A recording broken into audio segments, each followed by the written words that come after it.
Hey everyone, this is Fernando doing another video for the Modern Survivalist. In this case, the video is called 10 Survival Tips That Will Keep You Alive. One of my first videos was one called 10 Survival Tips That Will Get You Killed. It was one of my first attempts at doing YouTube videos, not very good, but lots of people seem to like it a lot. It has like over 500,000 views and still counting. I thought I would do the positive version of that video and hopefully a little bit better cover this time.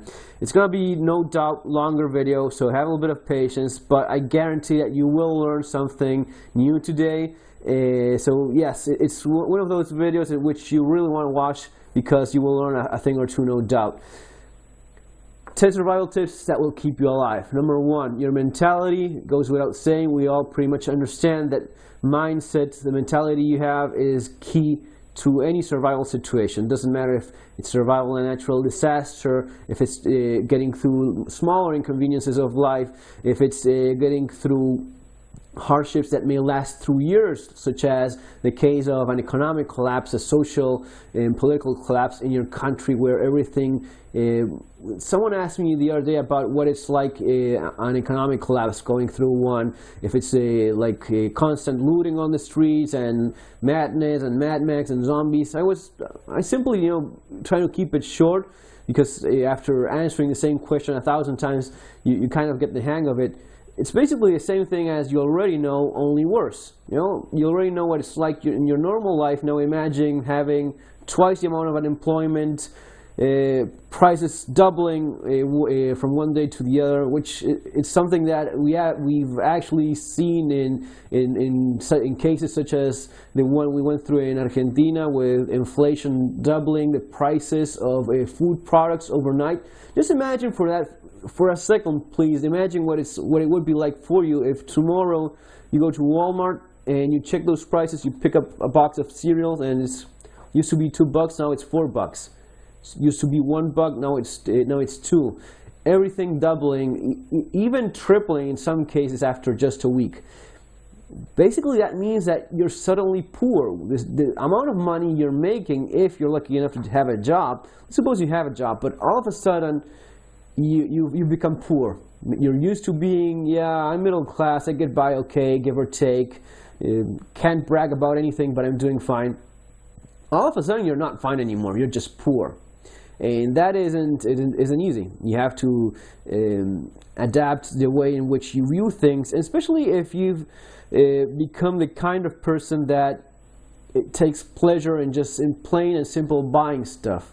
If you have that materialistic, and this sounds like kind of communist kind of thing, but no, really, if you find pleasure in just buying stuff and in handling stuff and accumulating stuff, if stuff is the only thing that gives you pleasure in life, you're gonna be in a very bad position when all of a sudden you really can't afford much of it anymore. You just can't afford the basics so as to keep yourself and your family going. That requires an entire adjustment of the way in which you view things. All of a sudden you realize that, and this isn't that much, this is pretty correct. The things that really matter in life are not the ones that you can actually buy. It's your family, your friends, your relationships, the good moments that you have in life. We see those Kodak moments and understand that's the thing, but we don't really live by that a lot. At least lots of people don't do that. How often do you sit in your dinner table at night, have dinner, and you're just watching TV, not talking with one another? How often do you just sit one next to the other watching the TV screen and not sharing a word or telling each other what your day was like? Those are the kinds of relationships that you need to reinforce now. Becoming a strong family, a strong group of people is going to be making whatever crisis you have to deal with, whatever hit the fan thing you have to deal with, easier to get by. Mentality is also about coping. Sometimes things just don't work. It's not just about, well, there's a storm, power goes down, you have your generator, you pump it up, and yes, you save the day. Well, sometimes you just cannot save the day. Sometimes when things are really bad, everything is crude and you're not going to be making it any better, and you just have to roll with it. That's the only thing you can do about it. Can you do that, or will you go nuts? Because some people just don't. Some people don't take it, and that's why you see suicide rate jumping when things like these happen. When there's an economic collapse, Argentina, Greece, any other place that you can think of, if you do the research, you will find it yourself. Suicide rates doubling, tripling in some cases. Some people just don't take it. They will shoot themselves in the head, and if they don't have guns in whatever country it is, they will throw themselves under a train. We've seen that. I've seen that. It even gets to a point where it bothers you, people killing themselves at 7 a.m. in the morning when you have to go to work and such. But coping is a huge part of it. I don't even know how much time. Point number one, mentality. Point number two, networking. Within your family, the people that are immediate to you, your family and friends, reinforcing those relationships. These are the people that you will be able to count with. These are the people that are going to be helping you out whenever a disaster occurs, whenever you need help. May that be take you into their home for a few days after a flood, a hurricane, a storm, or help you find a job when the market is awful and there's 25–30% unemployment out there, and no one is finding a job unless they have someone putting in the good word for them. That's the kind of thing that I'm talking about. I've gone through all this. I've gone even through networking for people backing you up, networking for people that will go with you towards danger when it's required. When you need someone with a gun next to you going and putting their life in danger, backing you up, you will not find many people like that. Lots of people will talk, will say, yes, I'll do this, that. It's so easy, guys. This is the internet. Everyone is a hero. Everyone is a tough guy. When the moment comes, very few people will actually do that for you. Will you do that for someone else? I thought that I wouldn't. Until one day I realized that there were people that were important enough for me, besides obviously my family, my wife, my kids. But eventually you have true friends, true people backing you up, covering your back, and you will do for them what they will do for you as well. And that is priceless. There's no doubt about that. Will most people be like this?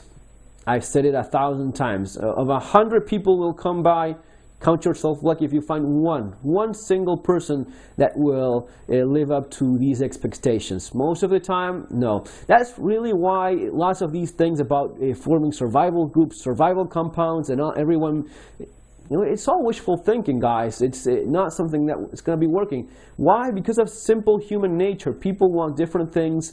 They have different desires, and then there's the wives, and then there's the kids talking and working them up. No, well, it's better go to my family's house. You're going to be better off. No, why are you doing what he tells you to do? He's not the boss of you.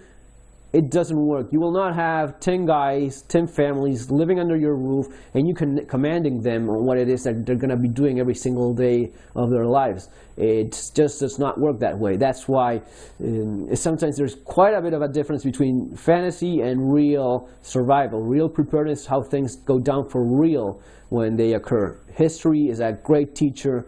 Don't forget that. Networking, pretty important. Point number 3, finances, making money. We're led to believe that after shit hits the fan, it's all going to be, money's going to be useless. Gold and silver are just going to be heavy metals of, heavy rocks, colorful rocks and such. And money is still important. Money is still going to be important after something like that happens. If money is important, think of it this way. You have a storm coming your way, you have money, well, you at least have resources, financial resources to build up again whatever got broken by a storm. You have money so as to get yourself away from there, stay in a hotel, stay somewhere else until things get better. If you have to leave for whatever reason, money is still important. You still have to make a living, and this is huge. During an economic collapse, for example, or even an economic crisis when, as I was saying before, 25, 30%, 40% of unemployment, 50% of unemployment among those between 18 and 35, as it is in many places in Spain right now, what is it that you think is going to be happening? It's going to be extremely competitive.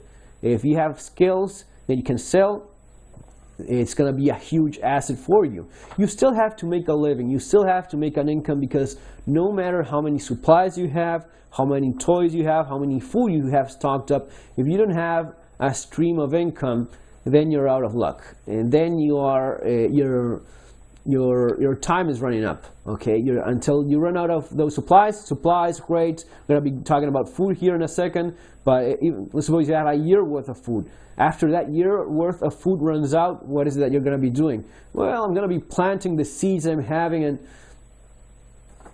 you really think you're gonna be getting by just by planting and growing your own food? It is great to complement your diet, your table with fresh stuff and such. That's all good, but you're not going to be making a living out of what you plant in your backyard, or even if you have a few acres. It is hard for true, real farmers. You don't even want to think what it's going to be like for you, that you're not even a farmer. You probably don't even have the land so as to produce the amount needed. Guys, if you haven't watched the movie Food Inc., it's all business. It's all run by huge corporations. It's not easy to make a living as a farmer, and thinking that you're going to be living off the land is very optimistic, to say the least.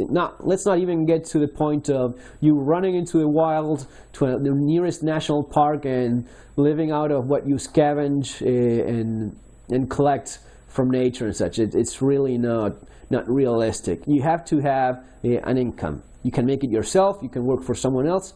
Any option is good. Maybe you have your own home business, which is great.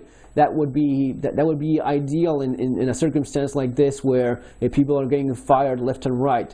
If you're working for someone else, you have your salary and such. At least have the skills that make you valuable. Which are those during something like that, like an economic crisis where there's lots of unemployment? Anyone who can sell stuff, huge scale to have. If you're a good salesman, you will always have jobs. You will always find someone interested in hiring you, because you make that happen. You make business happen. I've seen it get to a point where every single job opening, no matter how little it was, how much little salary was involved, a furniture store looking for a new salesman, they would have lines of people, lawyers, accountants, professionals waiting in line just for that job. It gets really bad. You have to be very good at whatever it is you do. Learn what is in your location, in your general area, what is sought after, what is desired. There may be trades and skills that will earn you a living. It is important to understand that you still have to make you will still have to make a living. This idea of, well, after the event, whatever it is, we're not going to be working a single day again. We're all going to be bugging out to our super bug out location and living there out of God knows what, or trading for a living. It is not very realistic. 4, savings. Still talking about money and finances here, guys. Cash. How valuable is cash? Well, I don't know about your own experience. I can tell you about mine. I've seen cash lose its value 60-70% almost overnight. Okay, you understand this. 70% loss of purchasing value of that cash we were using, and cash was still important and still valuable and still got you stuff. Why is that? And why is it that cases like Weimar Republic, where they would burn up cash, why is it that those cases are so extreme? Well, the thing is that when something like this goes down, you have several things happening at the same time. You have banks closing their doors so as to stop you from taking your money, so as to stop these bank runs.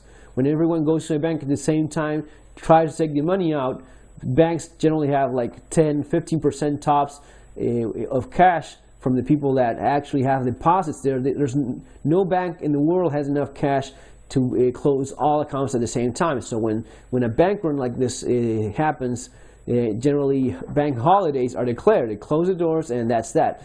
What happens is that ATMs run dry out of money very fast. What happens is that because of all this going on, there's a good chance of credit cards not being accepted anymore in stores. So it's only cash.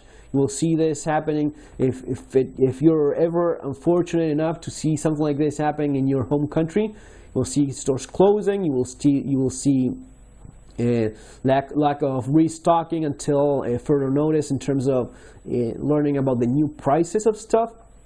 And you will see these signs of cash only going up. Gas stations, you will see it quite clearly in lots of places. This means that if you have cash stocked at home, if you have a cash stash, you have options, you have alternatives. You have what the other guys don't have, and that gives you power. All right. How much cash? Generally, I suggest a month worth of expenses. That's pretty realistic. That will give you time to deal with some of the moderate events if something like that ever happens wherever you are. A month worth of cash is not unrealistic. It's actually what you use on a monthly basis, so it still makes a lot of sense. It's also enough money to get you a hotel room for some time, buy you tickets so as to get away from wherever it is you are, put gas in your car if gas stations are only accepting cash. Gives you options. What about gold and silver? This is one of those things that people either think it's the best thing in the world or it's completely useless. I lean more towards thinking it is important to have it, not because of the reasons some people will say. Some people will say gold and silver are a great investment. Precious metals are a great investment because they're going to be going up in value no matter what. I don't think that. I mean, if you bought when everyone was buying, you probably paid a little bit too much for it, then it went down and such. I think it's a mistake to think of precious metals as an investment. You know, an investment is basically something that creates income for you. This is not the case. Okay, you may be buying and selling and making money, but you will be finding that it's rather a poor investment because the price does fluctuate a bit. Now, in the broader scheme of things, precious metals, gold and silver, do keep their price as time goes by. There's thousands of years go by, and the same amount of precious metals generally buys you the same amount of stuff, the same amount of clothing. Today, an ounce of gold buys you much more food than ever before.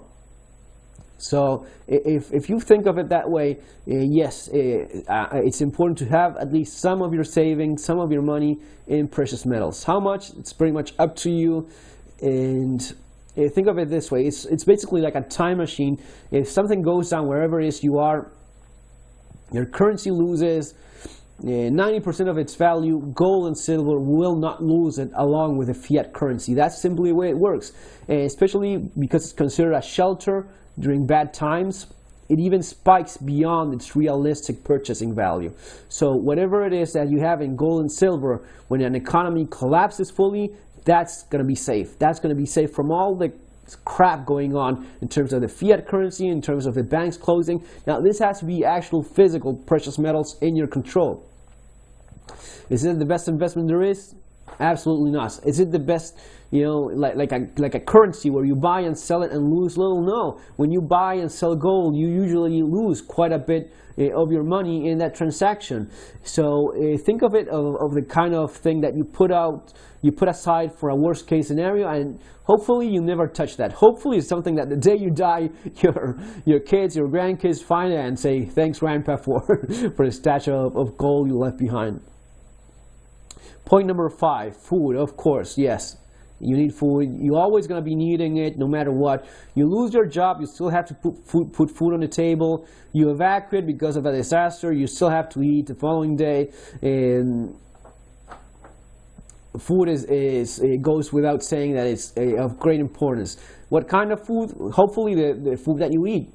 Putting aside and stocking up on food that you're not eating means that eventually you have to throw that up. It is true that canned food does last in freeze-dried, and properly stored food lasts for decades. That is true. But hopefully it's stuff that you already eat. A good piece of advice is looking at what you eat on a general basis, trying out different canned supplies. If you're into canning, that's wonderful, that's great. It's actually one of those things that in my to-do list I just never got around to do. But if you like canning yourself, especially with the glass jars that taste quite better than the metal, go for it, man. 6 months minimum. My recommendation, a year would be ideal. And you will find that once you start understanding all this better, most your average supermarket will have canned food that lasts 2-3 years without a problem.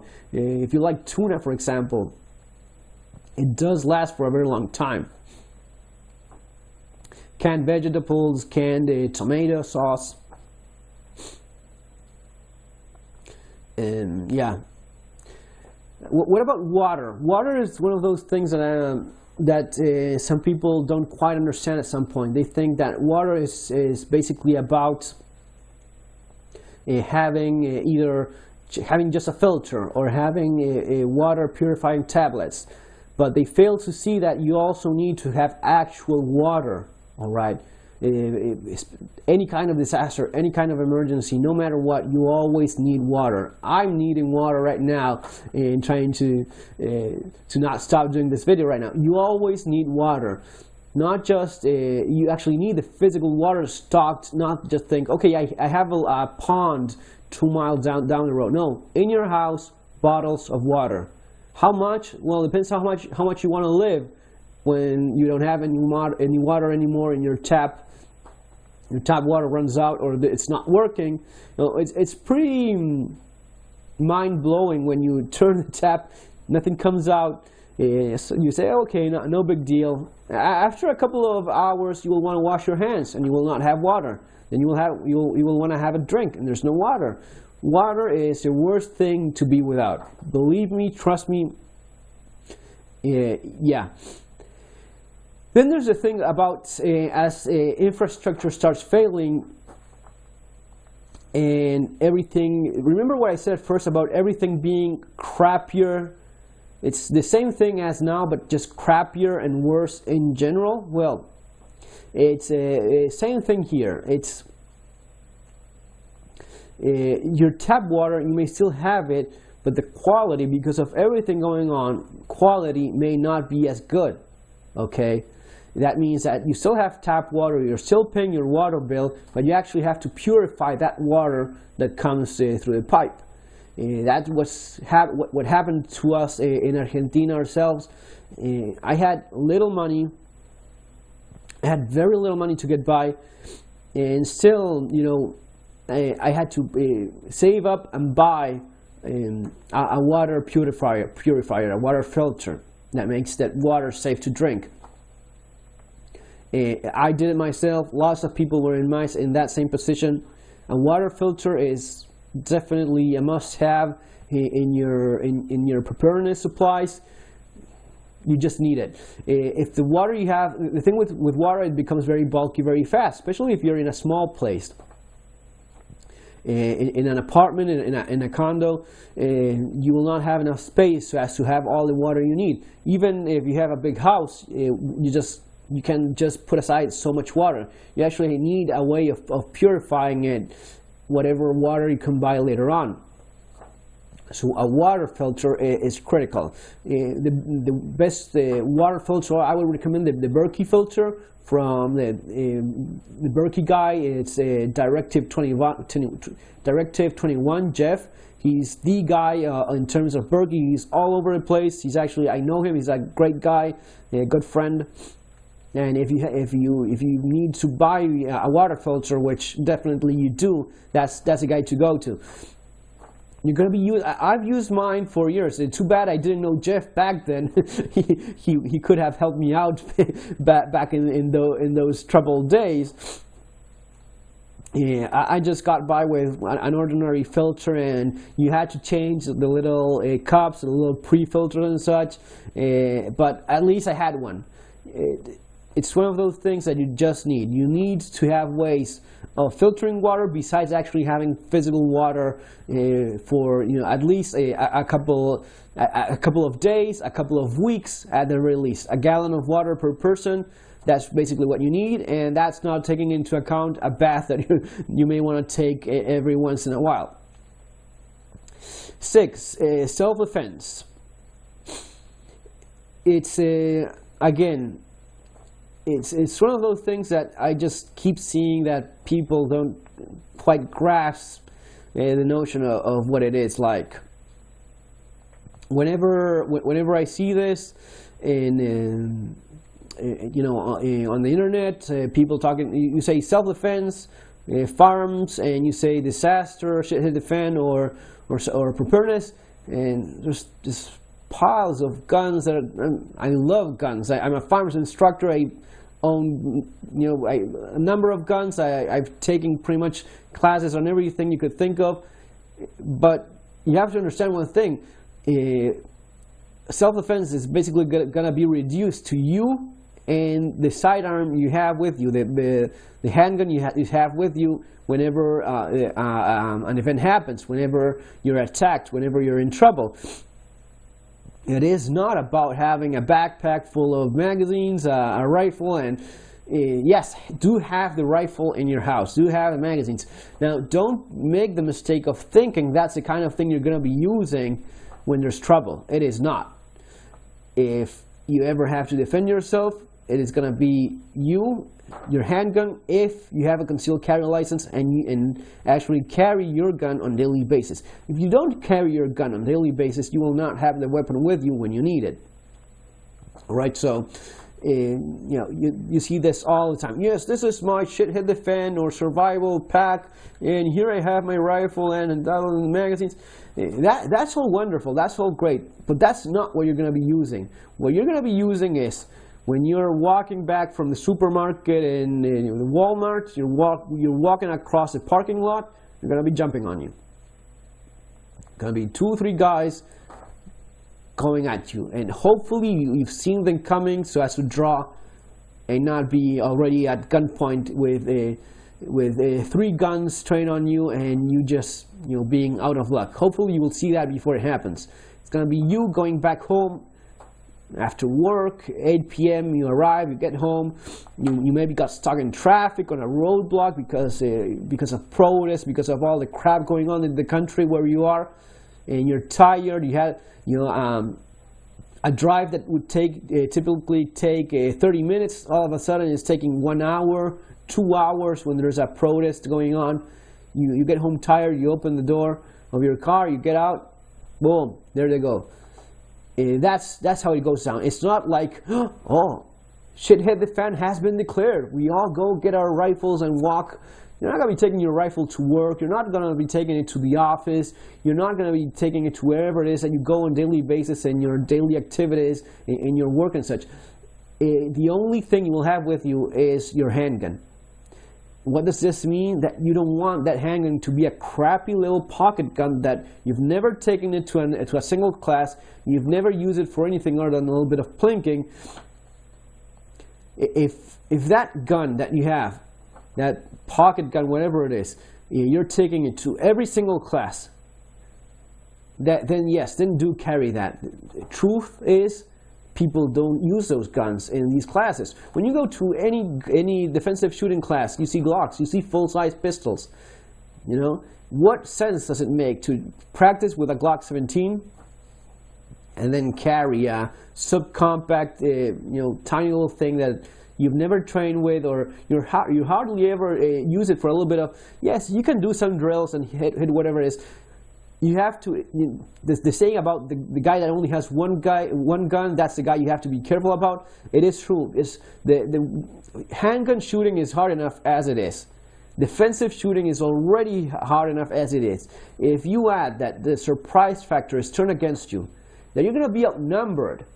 You're going to be off your turf in terms of comfort. It's going to be happening at night. Maybe your kids are around. Do you want to be struggling with a crappy little pocket gun that you haven't mastered? The gun you mastered is the one you use on constant basis, the one you took all your classes with. So buy yourself a Glock 17, Glock 19 if you have any, I don't know what, but don't go for anything smaller than that, and especially don't go for something that you're not going to be training recurrently with.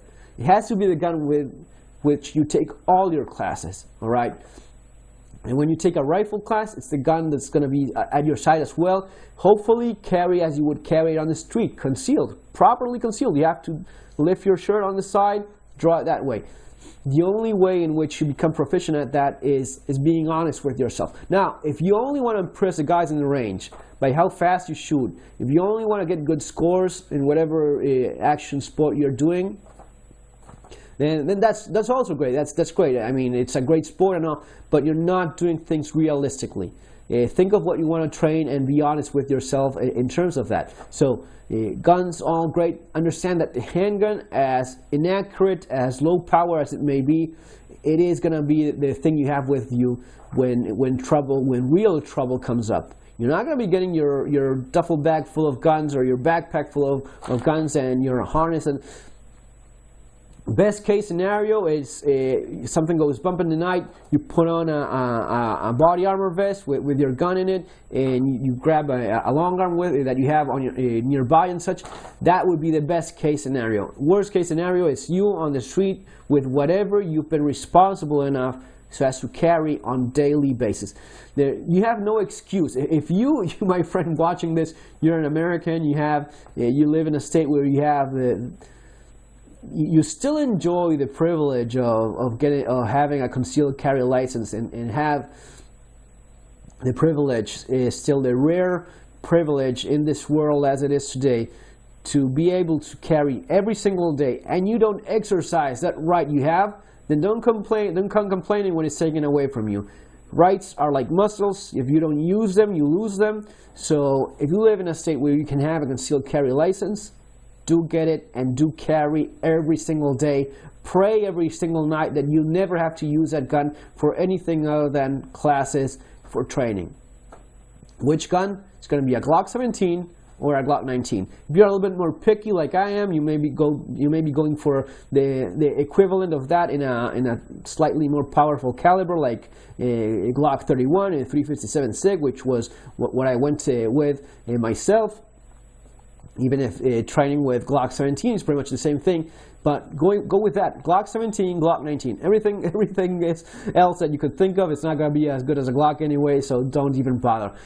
You go half the way around the world and you walk into a shooting club where defensive shooting classes are being taught, 60% of people still have Glocks. So the argument about this or that being better, it's all great for doing piles of videos, but it's not very practical.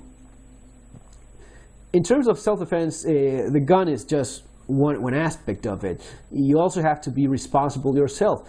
I myself, I was very careful of where I went, what times I went, the way I dressed, everything.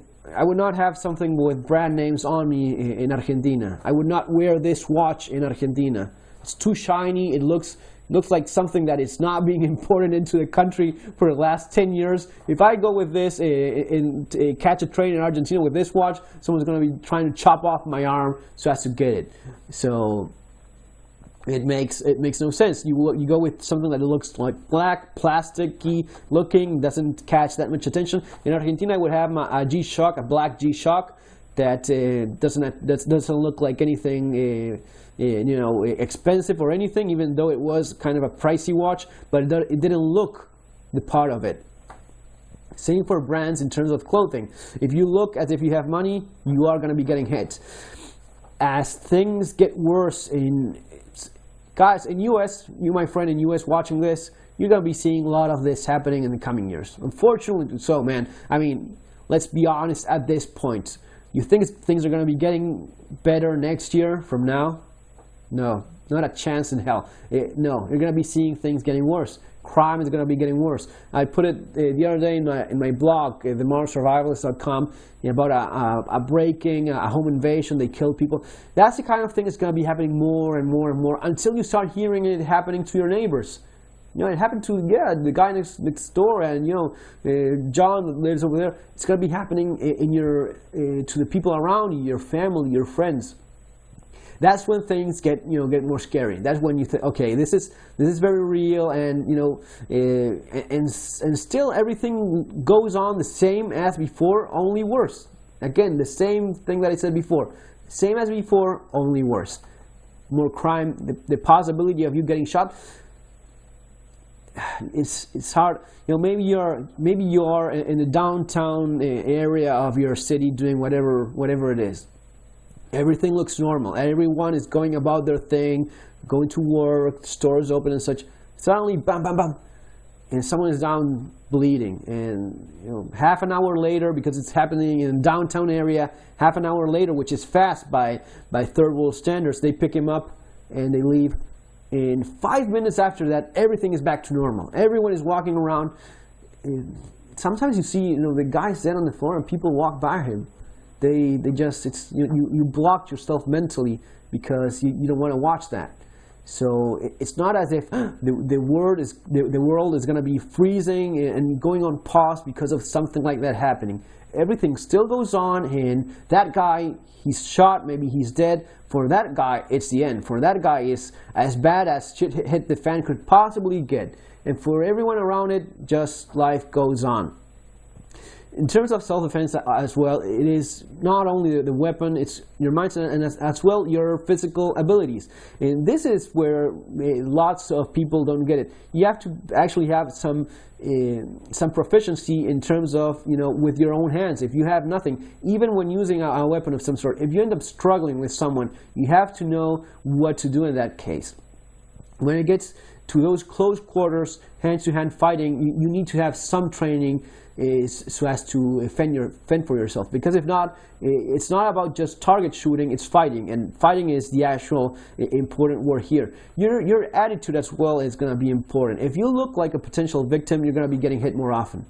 If you look like someone that actually knows how to take care of himself, they're going to be, these guys, these are predators. They know exactly what they're going for. If you look like a victim, if you look more vulnerable, they will go. I used to wear glasses. I had my eyes fixed with LASIK because I thought, and I realized that it looks like yet a little extra weakness that you have.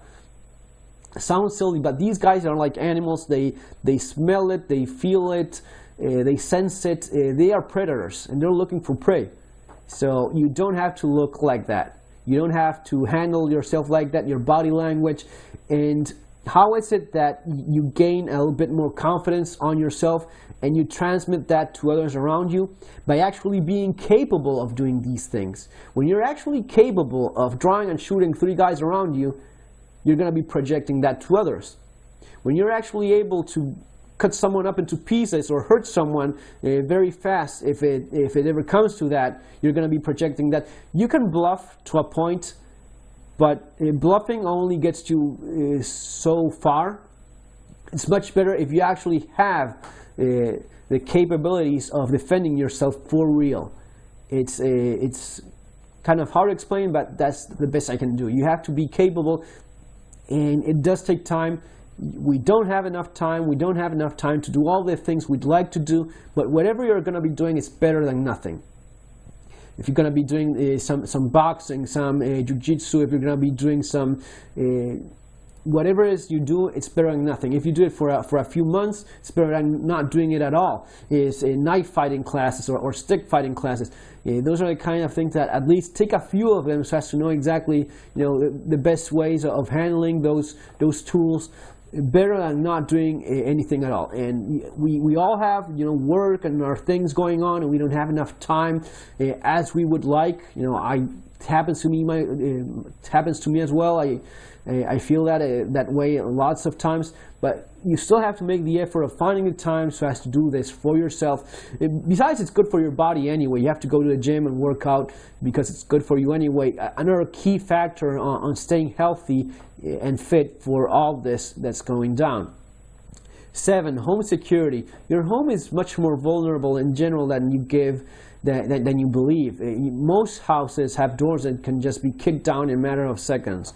A rock can be thrown through a window and someone is in there in just a couple of seconds as well. Understand that weakness that you have in your home and prepare accordingly. Yes, there's things you can do. You can have a good dog. You can install an alarm system if you don't have bars in your windows, like most people don't have, and you're seeing crime going up. There's still things you can do. The safety window films, for example, those increase the resistance of an ordinary window quite a lot. It's surprising for the guy trying to bash his way in. He breaks the window and see it's still keeping it in its place because of this safety film.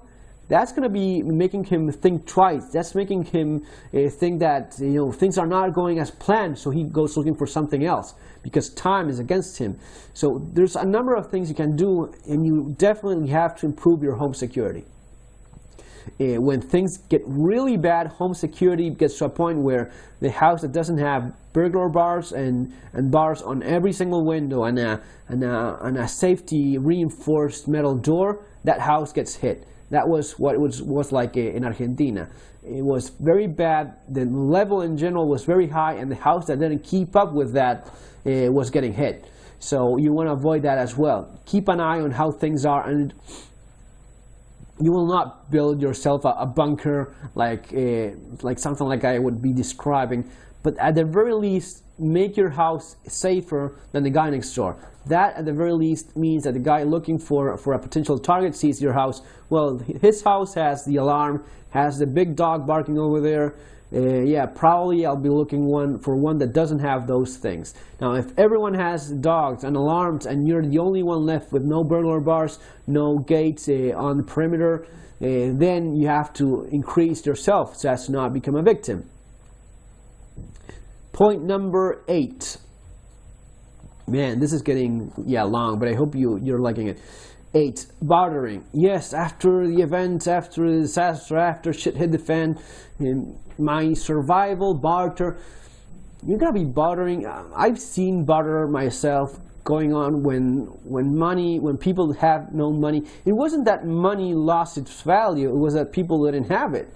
So if you don't have money, what is it that you do? You just trade with whatever skills and things you have in your house and such, whatever things you produce yourself. If you make clothing, you try to barter with clothing when people don't have any money. If you have any skills so as to offer, you offer those services in exchange for other goods and services if money isn't around. So that would be an important point. In Argentina, it wasn't that money was useless, it was that people didn't have any money because of the unemployment, because of how bad things were, because of the inflation. Everything was so expensive, so people had to use alternatives. One of those alternatives was indeed barter. Barter became huge. There were barter clubs all over the country. Eventually, as people got back on their feet, they saw that the weaknesses that barter has, which is you generally have a problem finding exactly someone willing to trade what you have for what you want. If you want a sweater and you have cheese, you have to find the guy with the shirt with the sweater that is looking for cheese. The alternative to that was these coupons used in these barter clubs. But exactly how many coupons is your sweater worth? And the guy deciding that probably has his own interest in play as well. So eventually, barter clubs did fail.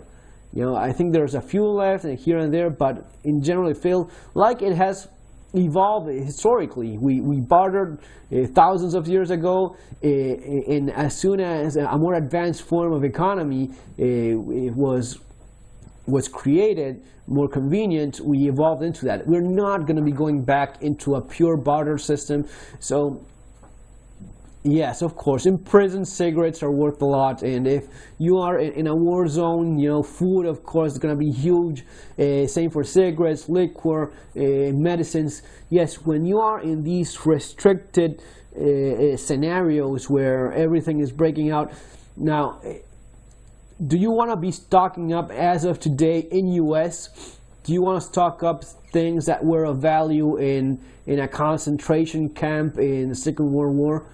I don't think so. I think that you have much more realistic things to worry about as of today. Much more probable scenarios that don't involve you bartering a pack of cigarettes that you don't even smoke yourself, or you shouldn't be smoking yourself, for whatever it is you need. Yes, keep it in the back of your mind there if you want. Ammunition is always one of those things that people do want. Firearms, if you have an extra gun, it's going to be important, pretty big. If you have more ammo, especially guys, if you use ammo nonetheless, if you're shooting 1,000 rounds a month in different training and shooting, well, then you probably buy a couple years worth of ammunition and you restock that every year or so. It's also cheaper because you're going to be using it anyway. So don't think of things as, I'm going to be bartering this in Bartertown. Bartertown will never happen, dude. Believe me, it will not. As bad as things could possibly get, and even worse, even beyond that, even beyond your worst dreams, you're not going to be in Bartertown with Tina Turner and Mel Gibson doing his thing there as well. So barter, whenever someone asks, I actually did a video, if you want to check that out, I did a barter video on barter products, if you want to look at, check it in my channel there. But generally I say, dude, no, if you have money to throw away, buy things that you're going to be using anyway, or save that money. Savings, go back to point number 4, savings are much more important, okay, than bartering. And money, if you have extra money, putting it into precious metals, these are things that are going to be more useful than a box full of tools you're not using and planning on bartering it later. Makes no sense. Buy the things that are going to be using anyway. Yes, absolutely. And here, along with barter, I have charity. These two in point number 8. Charity. It's so easy to be, holier than thou online and say about, I'm so charitable, especially when you're not really a charitable person, bragging about how charitable you are when you're not really. Again, we go back to internet being great for, being whoever you want to be. Now, realistically, keeping it real in this video, what is it like charity when things do get really bad? Well, at least from my perspective, my experience, I've had this going on about people knocking on your door, begging for food. It's sad. You want to put a bullet in your brain when you see 5 little kids starving to death, ringing your bell. The problem with this is that, first of all, there's a limit of how much charity you can do when everyone is so poor around you.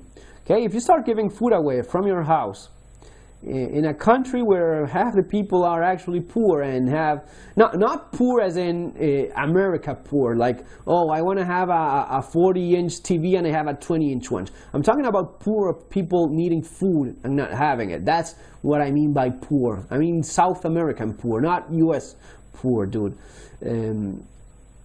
If you start giving stuff away, people will start coming. Yeah, it has happened to me. And you have kids, they come, they ring your bell, you give them something, they go and tell someone else, and more people start showing up. You cannot keep that up. So my suggestion is, if you want to do charity, which I think you should, is, it's not about, if you want to do charity and you feel like doing it, what I did myself was doing it out of my home. Now, whenever I had clothes, toys are huge. Toys are things that are very expensive. People struggling to put food on the table are not buying toys, and kids actually like them. So whenever I went to a shelter or a home and left a big bag of toys, that was even bigger than leaving clothes or food. Giving toys to kids was huge. Of course, if it's a national disaster or a natural disaster of some sort and people need food, of course, and yes, of course, you can actually eat food and toys. But toys are one of those things that bring joy to the life of a kid that has nothing. So that's what I mean. When I left Argentina, we sold some toys. We donated most of them to a couple of places nearby that we knew of, for clothes as well. But don't do, the advice here would be, don't do any form of charity, food or anything from your door. If not, the word gets around, and you not only have more people coming up, you're basically positioning yourself where they're going to be going after you because of what you have. Someone that is giving stuff away in those circumstances is considered rich. You don't want to be the rich guy in the neighborhood by any accounts, because you're going to be getting hit for it. All right. Again, kids, well, at least for me, was, especially when you have kids, it's your weak point. Whenever I would see maybe on the street, whenever running errands or going to work and such, and I saw a kid begging for food and such, I would go buy them stuff and take it to them. But they're on the street. Never do any form of charity from your house. And first take care of yourself and your family before doing charity for others. We're all very charitable and generous online, and when especially the guys that feel holier than thou, but in realistic things like this, do charity, but don't do it from home, and know exactly what it is. Never go beyond what you can actually give away. Point number 9, gear. You see that, gear is one of the biggest things, and guys love talking about it. Seems that everything related to survival and preparedness is always gear. I do videos on gear myself all the time. That does not mean that is the most important thing to do. If I do 50 videos on knives, doesn't mean that you need to buy those 50 knives. Just giving you information for you to make your own personal decisions. So after watching some of those videos, you say, okay, this is interesting, this is what would work for me.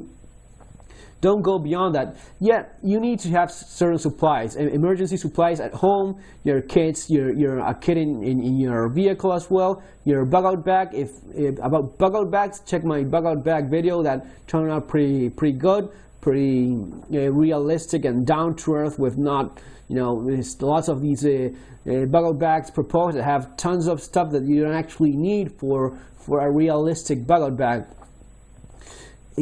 Supplies in terms of, well, we've already talked about food and such. In terms of medicines and such, one of the biggest things in terms of your first aid kit being kept at home and your medicine box is antibiotics. If you don't have those, find a way of getting them. There's the fish antibiotics that are sold for fish but are actually for people. It's much better than having nothing. If there's one thing that kills people during a disaster like this, is diarrhea.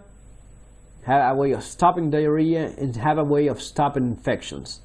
Okay, those are basically the two big killers. Now, in terms of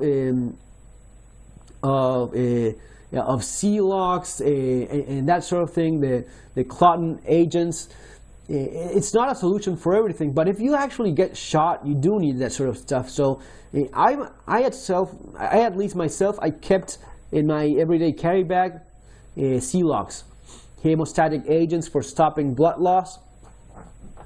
When it's not a solution for everything, you certainly have a more pressing and more likely needs, such as stopping a fever, stopping diarrhea, than stopping blood loss. But if that happens, the best thing to stop that is a hemostatic agent or a tourniquet. So do know what to do in terms of that. Still in terms of gear, EDC.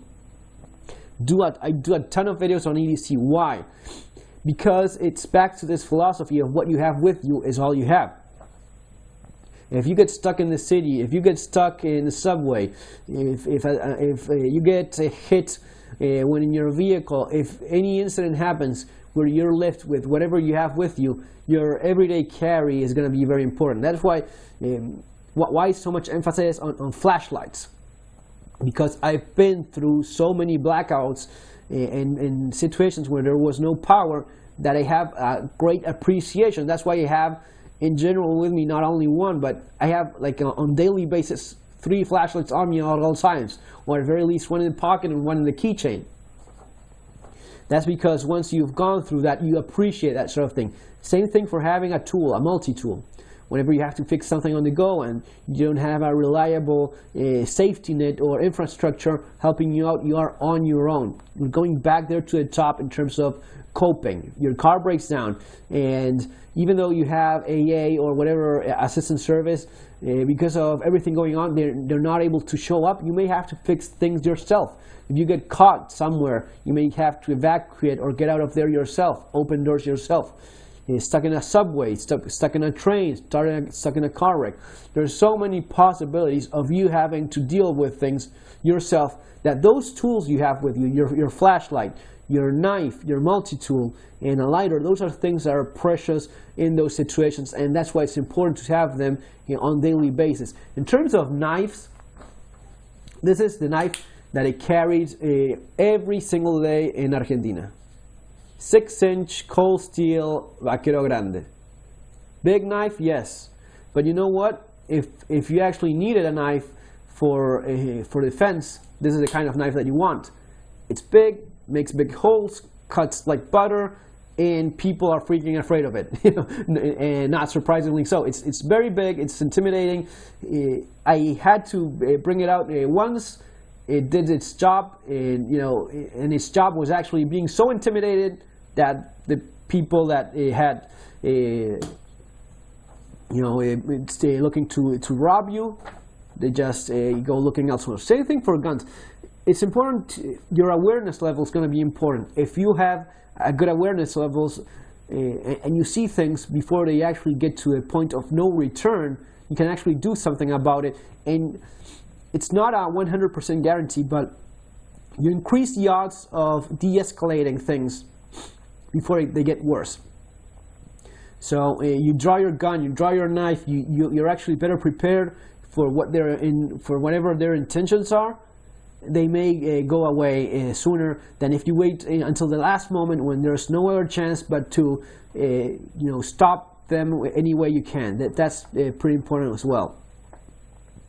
Finally, number 10, and this is a little bit more of one of those things that rarely gets covered. Know when you have to leave. Know when there's no choice, when there's no option whatsoever. And there's times, sometimes you see a question, and I did cover this in a video as well. Should I bug in or should I bug out? Should I stay? Should I go? You always stay put unless you don't have a choice. When you don't have a choice, you have to leave. What is it that you do when you have to leave? And this isn't just about leaving when there's a disaster of some nature, and you just leave for a while, for a few months maybe, for a few weeks, a few months, then you go back. Sometimes you have to leave for good. And this goes back to networking, having resources in other places. Be prepared for that. Understand that it may come to that one day. And this has nothing to do with patriotism. That's entirely a decision up to you. And I respect that tremendously. If you say, well, I would never leave my country because I'll stay here and fight, and well, that's great, man. I do. My channel is called The Modern Survivalist. I look for ways of surviving, not getting yourself killed. So when I left Argentina, someone said, well, yes, well, that's the easy thing. You should stay here and try to change things. Well, dude, you're not leaving because you really cannot leave yourself. I knew that for a fact. Most people that care about us were happy that we left. And if you really want to stay there and try to fight the good fight and change things, that's fantastic. Now, there may be a point where things are the way they are, and it's not about changing them. Things have changed already. The majority of people want things a certain way, and you are the problem. I think that's the point in which you have to understand that you have to leave. When they are not the problem, when the country is not the problem, the politicians are not the problem, everyone wants the same thing, but you are the one that wants something different. That's the point where you actually have to, realize that you have to leave. It may be something like this, like a country going down bad, like it happened in Argentina, where standards of living and crime and constant inflation, corruption from the government, and censorship on the press, the media. Enough. You say enough. You cannot live that way anymore, and you're not putting your children through that either. So at least for me, that was the big point. It got to a point where I couldn't even wear my wedding band. I had one made of silver and used the one made of silver because gold was so big, and people being robbed because of their wedding bands, because of the gold happening so much, that my wife and I didn't have we had silver wedding bands instead. I'm actually using my gold one here now. When it gets that bad, you actually have to be honest with yourself and see what you want. If you're about staying and fighting all that, well, do that now. If you are in US and you're thinking about making a change, and the political change is still possible, you still have a good candidate, you still have Ron Paul and people that like Ron Paul, that's huge. I wish we had something like that. We didn't. We didn't have an Argentine Ron Paul. So basically it was that. It was everyone, like 60% of the country wanting what they have now, and you being the one that has a problem with that. And same thing in other places where it gets to that point. You cannot fight the entire nation on your own and change things when everyone else does not want them changed. So that's a point to keep in mind. There's also cases in which you may be persecuted because of your political views. You may become a domestic terrorist in the view of someone in your own country. You may be persecuted because of your religion, because of your skin color. I don't know where you're watching this video from. That may be the case. It has happened in history before. It still happens today. People being persecuted because of their religion or because of their political views. And in that case, you have to be honest with yourself and understand when it gets to that point of no return, you have to leave. Remember that a day too late makes all the difference in the world. So guys, that's basically it. Thanks for watching, having the patience to go through this rather long video. If you're interested in these sort of topics, you have my book. It's available in Amazon. The link is found below there in the comments. It's the Modern Survival Manual, Surviving the Economic Collapse, where I cover all this stuff and much, much more. Of course, in ways I cannot do in a single video by any means.